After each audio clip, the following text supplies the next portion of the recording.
wasn't actually George, but for the purpose of this story and to protect his identity, I'm going to call him George. George was a professional shoplifter, and growing up I'd see George almost every day. When I got to 7 or 8 years old, I was a pest. I'd say to George, can I come? Please let me come. Why can't I come? I want to come, I want to come, I want to come. No, I'm not taking you with me. I will take you when you're bigger. When you're bigger, I'll teach you how to make money. I wouldn't have it. Just would not have it. Every time I seen George, let me come, I want to come. I'm good, I'll be good, I know how to do it, I know what to do. He's like, no, you can't come, to the point where he had enough. And one day, he decided to take me with him. And he took me by surprise because I had asked this guy to take me for so long that the time I actually got to go was like, what am I getting myself into? So I'm in the car and we're on our way to town to do shoplifting. So I was like, I had a bit of adrenaline, a bit of nerves, and also a bit of excitement. And on the way, he'd always be messing about, so it was all jolly and jokes in the car. But as we got closer to the city centre, he started to tell me things. If this happens, if I get arrested, this is what you do, this is who you ring, and this is how you get home. So when he started to tell me this, I got more nervous. I was like, whoa, I'm actually going to do this. So I was like, okay. I was like, yeah. And I'm acting cool. So we're getting to the store that we need to go to. And George greets the staff. Hi, how you doing? Good evening. Like, he's just so friendly and confident. He makes them aware that he's entering the shop. So all the staff know George is in the store. He wants them to know. And George, sometimes, he would even fill the bag whilst talking to the staff. And when I seen him do this, the way, how friendly he was in the store and how he did it with ease, it really, like, it fascinated me. I was like, wow, I've never seen up until this day anybody steal anything whilst talking to the person who's working on a shop floor or in charge with a smile on his face, just having a natural, fluent conversation. Like, the nerves I felt at the time, he didn't have. It was just natural. He just did it with ease. We'd leave the store with what we was requested to get by his punters, what he would call his customers, and we'd go back to the house and he'd start taking all the alarm bells off the clothes, and take the alarm bells off the clothes. His phone would be ringing. He's coming, I'm on the way, give me 5 minutes. And we'd go and drop all the clothes off. We didn't just enter one shop, of course. This was a whole day's work. It was like proper shoplifting, not like the people that go shoplifting and take a jumper and it's got a hole in it because they're not even capable of taking the alarm off, or they come out with the wrong item that you ordered. I'm talking about, this guy was precise. Like, you go in a shop and you see a suit, even if it's on a mannequin, like, this guy will bring you the suit. So we go and drop off our parcels, our clothes, and what I got to see was people I don't generally see in the area. I got to see people in nice houses, I got to see people in nice cars, I got to see people in really big houses. There was this one house, and I told him he's not telling the truth when we was going there because he was telling me how nice it is.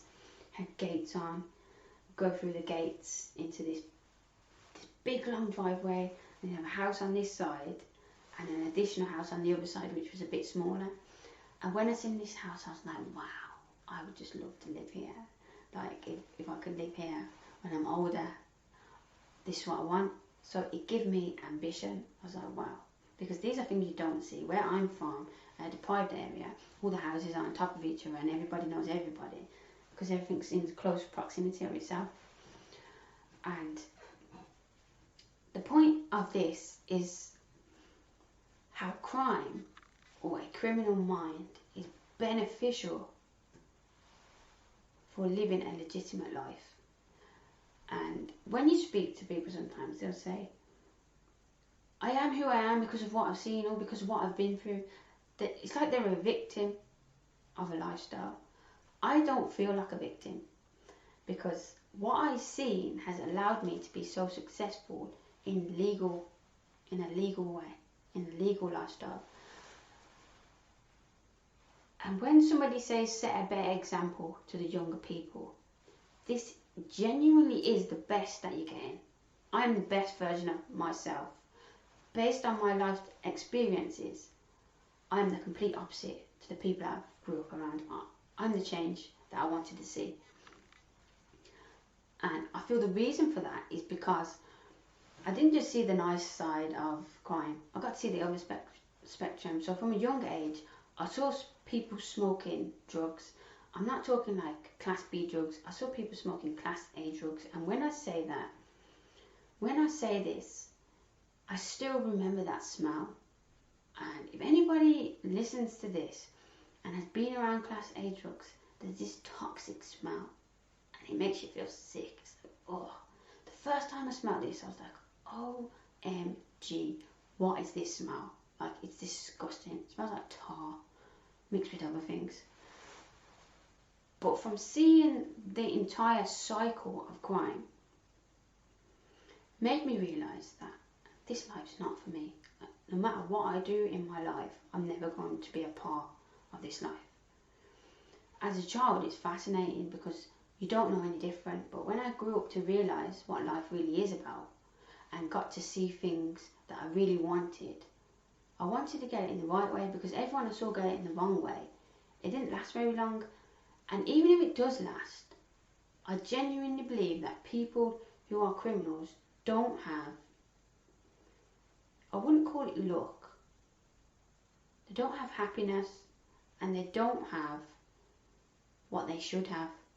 There's always a karma of this cycle that will pay them back in some way. You don't do crime and get away with it. So when people say I shouldn't post things, I shouldn't say the things that I say what I say for a reason, and there's always valid points in what I say. I can't change who I am, and at no point am I ashamed of the upbringing that I had. I'm very proud of who I am. I'm very happy my life has been how it is. But what I learned by being around criminals is something that somebody my age doesn't have. So I always had an advantage. So this is what I say to people, and especially young people, because most young people that do crime are around older people like me. If you commit crime and you're young, you have so much that the person your age doesn't have. You're adaptable, you can manage people, you can create, like the way that George did. He could buy time in the shop, like he would talk and talk just to fill his bag. If you sell drugs and your customer's 20 minutes away and they want it in 5 minutes, you know how to buy time, you know how to sell it to them that you're going to be there in 5 minutes.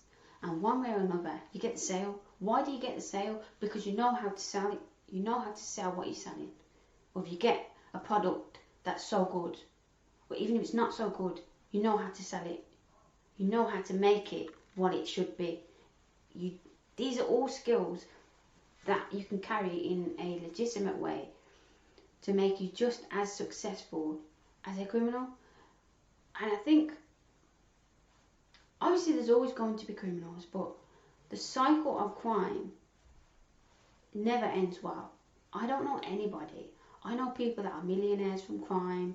I know people that do life in prison from crime. I know people that do short periods of time. I do not know anybody that is bold and raw about committing crime that has everything they want. It's not possible. And if there is people like that, I really would love to come across them. And I've come across loads of criminals.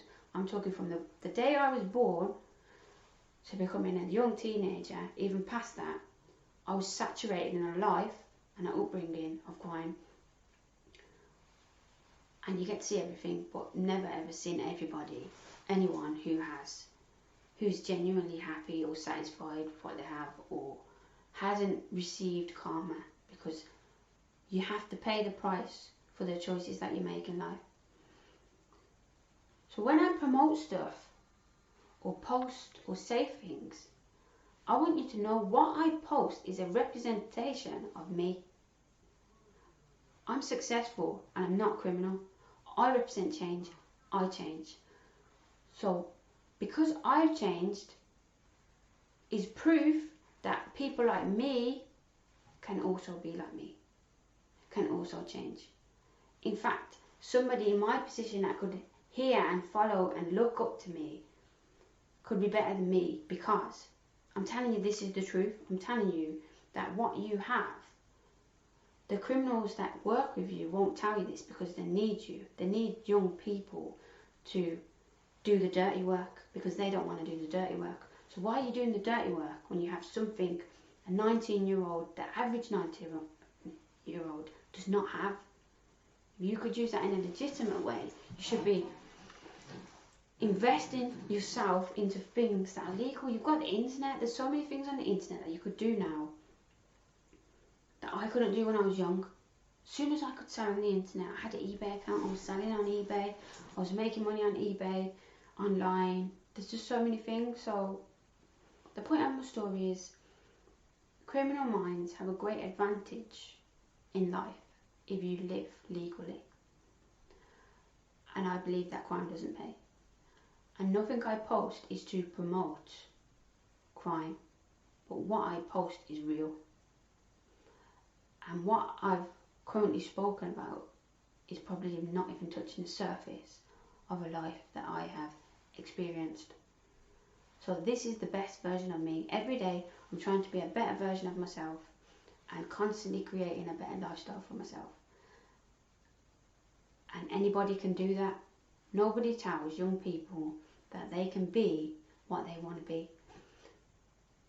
So don't be fooled by the people that have taught you how to commit crime inside out, because they need you more than you need them. They've taught you to do things to help make them money, to do the dirty work, to save them going to prison. So